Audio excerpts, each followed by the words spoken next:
Sulitnya ekonomi membuat warga Rantau Panjang tak patah semangat. Berjuang menjadi buruh petik buah pinang menjadi salah satu pekerjaan yang dapat menambah penghasilan mereka. Pinang bisa dipanen setelah pohonnya berusia 5 tahun lebih, dan setiap tahun bisa dipanen hingga 4 kali. Saat panen tiba, satu pohon pinang bisa menghasilkan 20 kg pinang. Ya, ini proses penjolokan ini menggunakan bambu panjang dan biasanya memang dikerjakan berdua karena memang bambu ini cukup berat. Pinang adalah salah satu jenis tumbuhan monokotil yang tergolong palem-paleman. Tanaman ini memiliki batang lurus, ramping, dan tingginya bisa mencapai 25 meter. Tinggal di daerah terpencil membuat warga Rantau Panjang hidup dengan ekonomi yang serba terbatas. Salah satunya adalah Rohani. Bekerja sebagai buruh menjadi satu-satunya jalan untuk membantu ekonomi keluarganya. Ya, Ibu boleh cerita, Bu. Ibu kan ini kan jual 2.000 sampai 4.000 rupiah. Cukup nggak sih, Bu? Enggak lah, cari usaha lain lagi. Apa ada yang ngongkosin orang, membesarkan anak. Memang aku di sini lah nasib. Laki ada, anaknya 4. Gimana caranya anakku makan, cari ongkosan sama orang. Gak ada gak buahnya pinang. Ada buahnya pinang tuh, ya itulah dikutipin sendiri. Berani nggak berani ke hutan tuh ya haruslah. Kita membesarkan anak gimana? Ya carilah, dapat sedikit pinang, kupas bawa ke rumah, dijual. Jualnya ada dikirim sama orang. Ada orang kampung pun yang tukinya situ dijual sama itu. Dapat nanti sedikit, dijual beli beras untuk anak, mengolahkan anak. Anakku kecil masih 4 anak tuh belum ada bisa cari duit pun. Cuma aku sendiri. Sebagai buruh petik pinang, Rohani dan pekerja lainnya dibayar Rp10.000 per satu goni. Sehari 3-5 goni yang didapat, artinya Rp30 hingga Rp50.000 yang bisa dibawa pulang. Namun sayangnya, pekerjaan ini pun tidak setiap hari mereka dapatkan. Setelah terkumpul, pinang kami bawa pulang untuk proses penjemuran.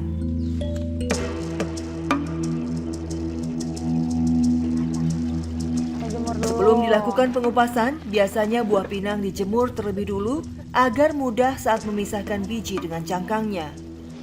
Nah, pinang yang telah kami panen ini akan dijemur apabila matahari terik membutuhkan waktu 3 hari, namun apabila mendung membutuhkan waktu yang lebih lama, yakni 5 hingga 7 hari.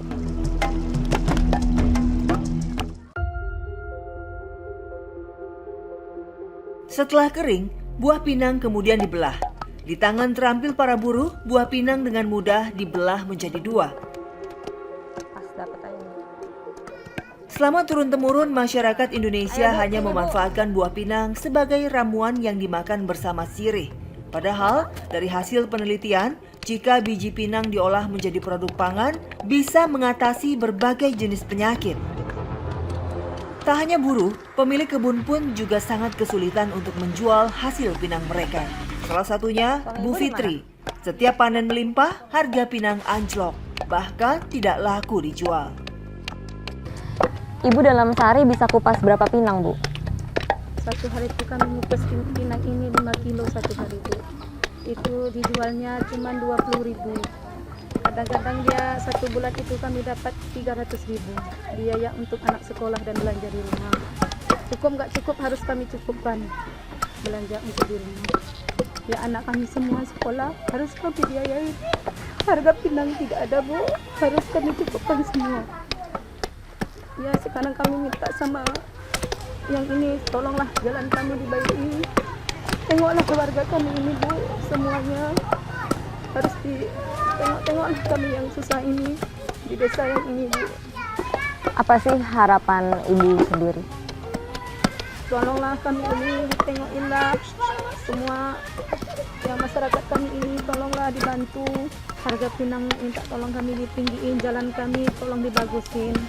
Karena kami susah menjual pinangnya kemana, Bu. Karena harga pinangnya terlalu murah.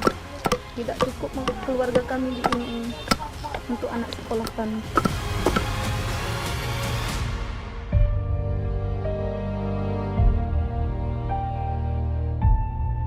Sayangnya, harga pinang di pengepul lokal dipatok Rp3.000.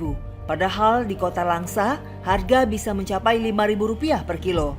Tahun 2021, nilai ekspor pinang di seluruh tanah air mencapai 5 triliun lebih. Seharusnya menjadi pendapatan yang baik bagi para petani. Namun belum adanya aturan batas harga terendah di petani, membuat harga tidak stabil dan cenderung merugikan para petani.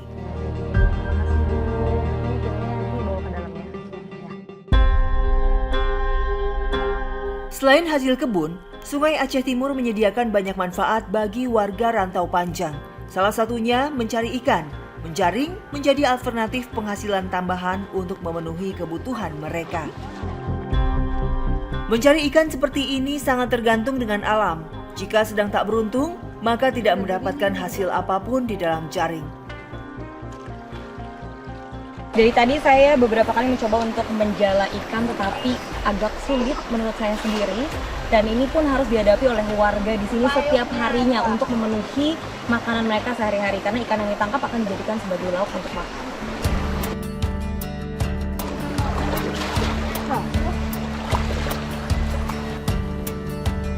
Meskipun air terlihat surut, namun alirannya cukup deras. Keterampilan dan kecekatan sangat dibutuhkan agar jaringnya menebar dengan jangkauan yang lebih luas.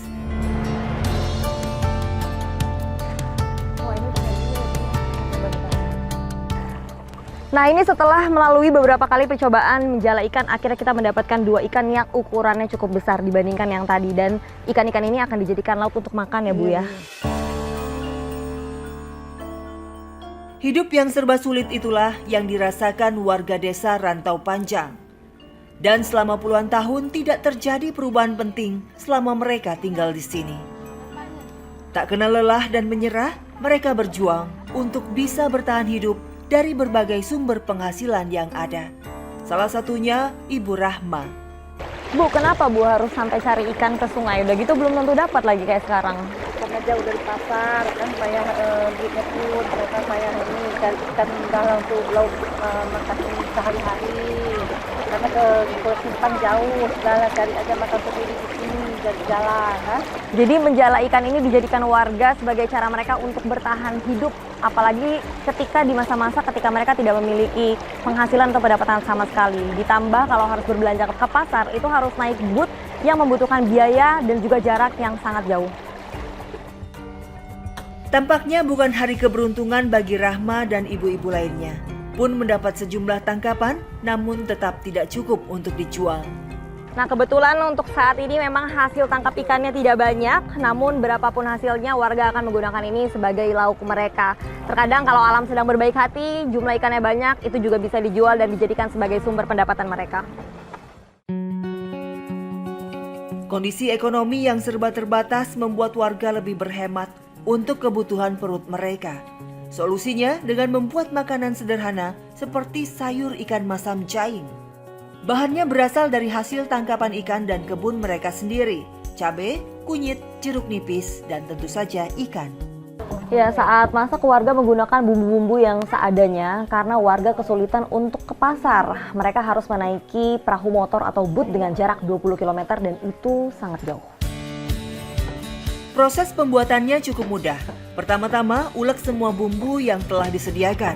Lalu, ikan yang sebelumnya sudah dicuci dimasukkan ke dalam wajan beserta bumbunya. Masukkan air secukupnya. Setelah semua siap, kemudian wajan diletakkan di atas tungku yang telah dinyalakan sebelumnya. Aduk-aduk sampai bumbunya rata dan biarkan sampai mendidih. Setelah kurang lebih 5 menit, sayur ikan masam jaing siap untuk dihidangkan.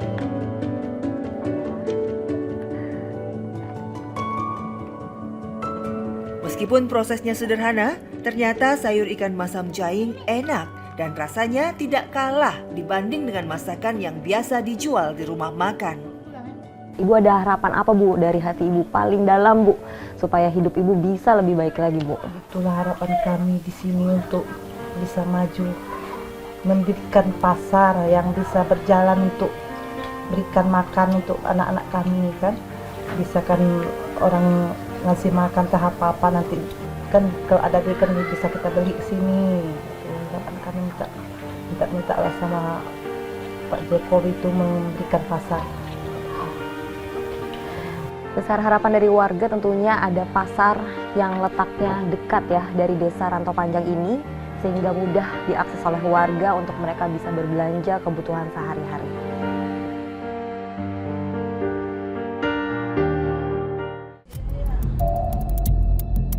Karena kondisi pasien sudah demam tinggi hingga 38 derajat Celcius, maka harus dirujuk